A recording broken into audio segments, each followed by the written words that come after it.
굿모닝 큐티 가족 여러분, 지난주부터 주성필 목사님과 함께 수요 예배 2+2 시리즈 심볼리즘을 함께 살펴보고 있지요. 성경에 나타난 심볼들만 알아도 말씀이 더 깊이 깨달아지는 은혜가 있음을 우리가 느끼게 됩니다. 지난주 물에 대한 심볼도 참 흥미로웠는데요. 이번 주에는 또 어떤 심볼들로 배우게 될지 기대가 됩니다. 오늘 함께 묵상할 말씀은 로마서 10장 14절에서 21절입니다. 다 함께 찬송가 255장 너 시온아 이 소식 전파하라 3절을 부르시겠습니다. 온 세상에 너 크게 외치어라 하나님은 참 사랑이시다.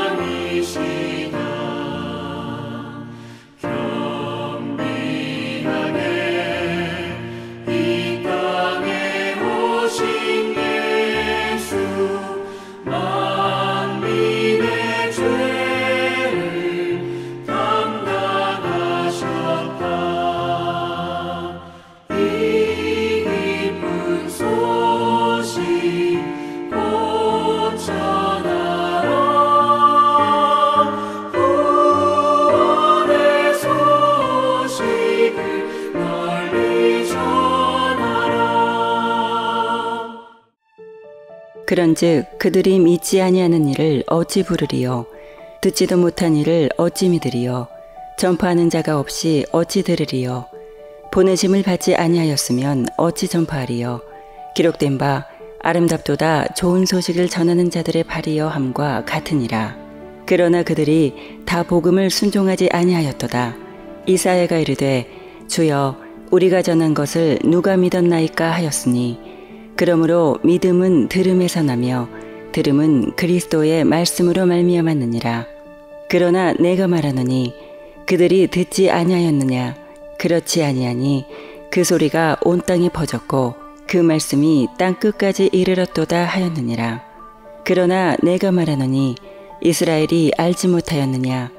먼저 모세가 이르되 내가 백성 아닌 자로서 너희를 시기하게 하며 미련한 백성으로서 너희를 노엽게 하리라 하였고 이사야는 매우 담대하여 내가 나를 찾지 아니한 자들에게 찾은 바 되고 내게 묻지 아니한 자들에게 나타났노라 말하였고 이스라엘에 대하여 이르되 순종하지 아니하고 거슬러 말하는 백성에게 내가 종일 내 손을 벌렸노라 하였느니라. 오늘 본문에서 어쩌면 요절과 같은 말씀은 17절 말씀이라고 생각하는데요. 믿음은 들음에서 나며 들음은 그리스도의 말씀으로 말미암았느니라. 참 우리가 믿음을 가졌다는 것이 얼마나 신비한 일인가 생각이 들어요. 내가 어떻게 믿게 됐지? 옛날 같으면 도저히 내가 교회를 다니거나 예수님에게 기도를 하거나 이런 것이 상상이 안 되는데 어느 순간에 내가 오늘도 이렇게 말씀을 듣고 있고 큐티를 하고 하나님을 믿는 사람이 되었을까? 신기하기만 합니다. 그런데 오늘 말씀은 이렇게 이야기하죠.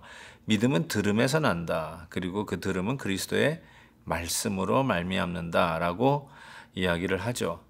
이 믿음이 들어오는 과정을 이렇게 3단계로 오늘 본문 말씀이 이야기를 하는데요.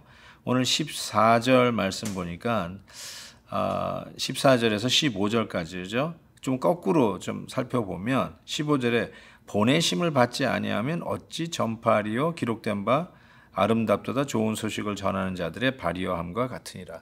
그러니까 첫 번째 단계는 누군가가 보내심을 받은 자가 전해 주었다는 거예요. 여러분 누구에게 복음을 들었습니까?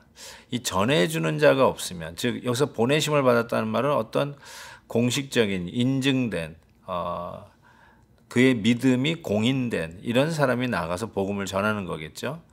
바로 그런 보냄을 받은 자들을 통해서 그것이 목사일 수 있고 선교사일 수 있고 그 다음에 우리일 수 있죠. 바로 우리가 이번에 VIP들을 초대해서 저들도 같이 말씀을 듣고 이 천국의 기쁨을 함께 누리는 자 되었으면 하는 소원으로 우리가 초대하지 않습니까? 여러분이 보냄을 받은 자인데 보냄을 받은 자가 없다면 이 믿음이 시작될 방법이 없는 거죠. 그리고 나서 보니까 이 보냄을 받은 자가 전한 말씀 이렇게 얘기하고 있죠. 14절 후반절에 보면 전파하는 자가 없이 어찌 들으리요. 즉 보냄을 받은 자가 전파를 하게 되는 거죠. 전달했다는 뜻입니다. 메시지를 전했다는 겁니다. 내용을 전했다는 것이죠. 그냥 가서 뭐 놀고 왔다가 아니라 전파했다. 복음의 메시지를 그 내용물을 전달했다. 그래서 하나님의 말씀은 전파, preaching이 돼야 된다는 뜻이겠죠. 그렇게 되면은 믿지 아니하는 일을 어찌 부르리요 듣지도 못한 일을 어찌 믿으리요. 그러니까 듣지 못하면 믿을 수 없다. 전파하는 자들의 그 메시지를 듣지 않으면 믿을 수 없다. 이렇게 보냄을 받은 자를 통해서 전달되어지는 메시지, 전파, 그리고 전파된 메시지를 듣는 자가 믿음을 얻게 된다. 그래서 믿음은 들음에서 나며 그 들음은 그리스도의 말씀으로 말미암는다는 말씀이 이렇게 정리가 되는 것이죠. 그러면서 이 내용, 복음을 전하는 자의 발이 아름답다 이렇게 표현하고 있습니다. 이 당시만 해도요. 가장 문명이 발전한 도시가 아테네였다라고 학자들이 이야기합니다. 그런데 그 아테네의 문맹률을 보니까요. 10%에서 15%, 즉 글을 읽을 수 있는 사람이 아테네만 해도 가장 문명이 발전했던 그 아테네만 해도 10에서 15%만 글을 읽을 수 있었다고 그래요. 그러니 85%에서 90%는 잘 글을 못 읽는 것이죠. 요즘 같으면 복음의 내용을 글로도 전할 수 있지 않겠습니까? 그러니까 제대로 글을 읽지 못했던 그 당시의 사람들을 생각해 보면 믿음은 들음에서 난다는 말이 훨씬 더 설득력이 있죠. 가서 전해줘야 할 이런 마땅한 의무와 책임이 복음을 전파하는 자에게 있다라고 생각합니다. 우리나라도 해방 직후의 문맹률이 78%였습니다. 그러니까 글을 읽지 못하는 사람이 태반이었다는 것이죠. 이승만 대통령 때 들어와서야 비로소 문맹률이 10%까지 낮춰줄 수 있었다고 합니다. 훈민정음 세종대왕이 1446년에 한글을 만들었지만 결국 이 한글이 우리나라 국어가 되는 것은 그 후 450년 이후 갑오경장 때 되어서야 비로소 한글이 우리나라 말이 되었습니다. 그만큼 문맹률이 너무너무나 낮았던 우리들의 입장에서 생각해 볼 때도 믿음은 들음에서 난다. 하나님의 말씀을 들을 때 그 믿음이 난다는 말은 너무나 정말 실감 있게 와 닿습니다. 근데 이 복음을 전하는 자의 입이 아름답거나 이 복음을 전하는 자의 손이 아름답다라고 얘기하지 않고 이 복음을 전하는 자의 발이 아름답다라고 말씀하고 있습니다. 복음을 전하기 위해서 달려가는 그 발, 그 현장에서 이 메시지를 전하는 이 놀라운 하나님의 메시지, 천국의 메시지를 전하는 그 발, 그 당시에 샌들 신고 다녔으니까요. 가장 더러운 게 발이었을 겁니다. 손보다도 더러운 게 발이었을 텐데 더럽지만 복음을 전하는 발은 아름답다라고 이야기를 하고 있습니다. 사랑하는 우리 큐티 가족 여러분, 오늘도 말씀을 전하는 여러분의 발걸음, 그 누군가에게 이 말씀을 전하기 위해서 달려가는 그 발걸음은 하나님 보시기에 아름다운 발걸음입니다.